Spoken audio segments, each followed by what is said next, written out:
Around 2015, my mom was diagnosed with type 2 diabetes, which affects how your body turns food into utilizable energy. Today, I will share how I helped mom to reverse her diabetes. I am hopeful that you will find a way to incorporate these methods sustainably into your daily life to reverse your condition successfully. This is mom, diagnosed with type 2 diabetes. In diabetes, your body either resists the effects of insulin, a hormone from pancreas, or doesn't produce enough insulin to maintain normal glucose levels in the cells for energy. In both cases, glucose can build up in the blood. When too much glucose remains in the blood, it can cause or contribute to heart disease, stroke, kidney disease, and other health problems. In 2017, when mom came to the US, she did not have adequate health insurance and demonstrated the classic symptoms of a diabetic patient. Her symptoms included increased thirst, frequent urination, increased hunger, blurred vision, slow healing sores, frequent infections. Mom was in a phase of life which was a perfect storm for type 2 diabetes. Example of not enough movement, too much of the wrong foods, emotional stress, lack of sleep, toxins, and maybe genetics.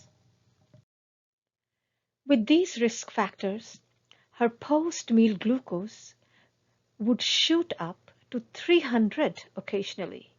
Glad to say that in 2019 and 2020, her fasting glucose gradually came down to between 116 to 125, and today I will show you how.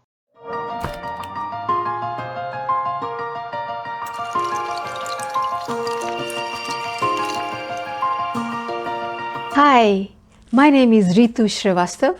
Welcome to my channel, Ticklish Healthy Alternatives. Why ticklish? These science-based, tried and tested healthy alternatives have tickled the purses, time, efforts, and even palates of so many smart people like you. Today, we are all confused by the information overload on how to protect ourselves or our loved ones the natural way without the use of medication. Medications have their own side effects and are usually treating symptoms rather than the root cause of the issue. As a PhD, I bring to you my expertise in researching and presenting to you a platform to share tried and tested ticklish alternatives backed by science to prevent disease or even reverse the course of your condition.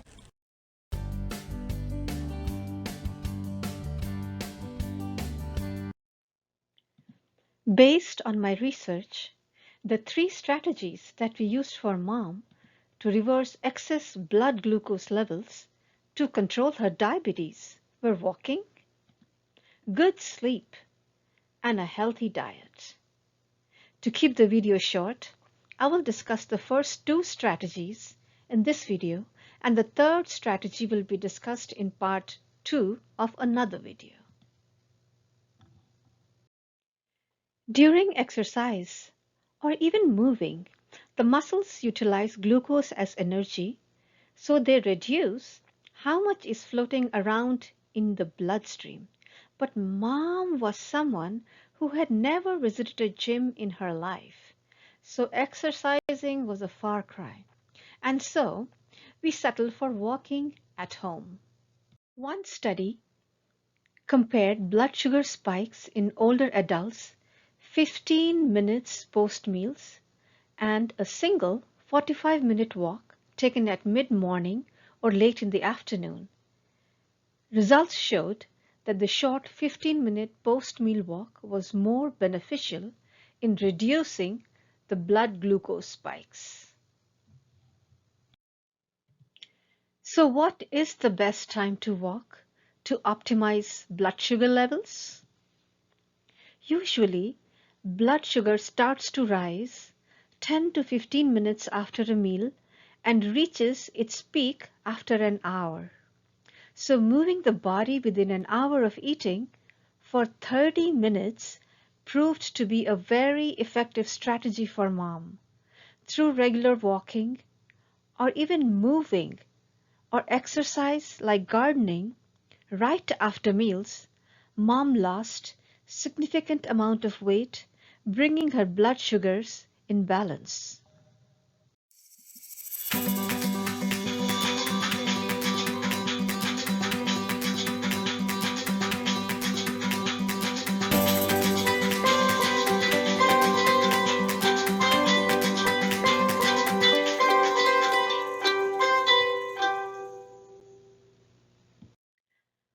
Speaking of exercise, we also explored yoga.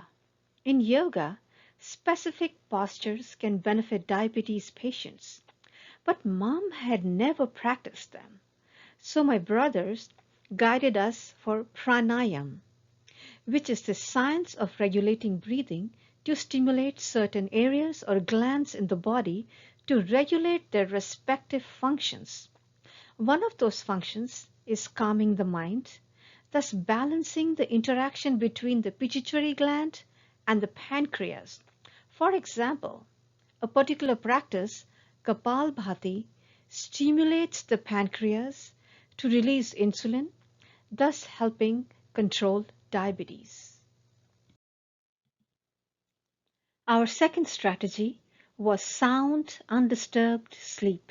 However, getting up more frequently at night to urinate is a common symptom of diabetes causing disrupted sleep. Mom circumvented the situation by restricting water intake after 7 p.m. When blood glucose levels get too high, glucose spills over into the urine, which increases the need to excrete it via urination. The American Academy of Sleep Medicine and the Sleep Research Society recommend that adults should get at least 7 hours of sleep per night, while children and teens need more. If you get less than 7 hours of sleep per night regularly, your diabetes will be harder to manage. Too little sleep can increase insulin resistance, make you hungrier the next day, and reduce how full you feel after eating, making it harder to lose weight. Regular lack of sleep will raise your blood pressure and seriously increase the risk of a heart attack, make your immune system less able to fight infections, and increase your risk of depression and anxiety. Friends, today I was able to share two of the three strategies, regular walking and undisturbed sleep, to reverse my mom's blood sugar levels from high 300 to pre-diabetes level. I have one more important strategy to share about diet, and this video is already too long. I decided to stick the third strategy in another video, which is in part 2, coming very shortly. If you or someone you know have tips and tricks to keep blood sugar levels in check, please share them in the comments below.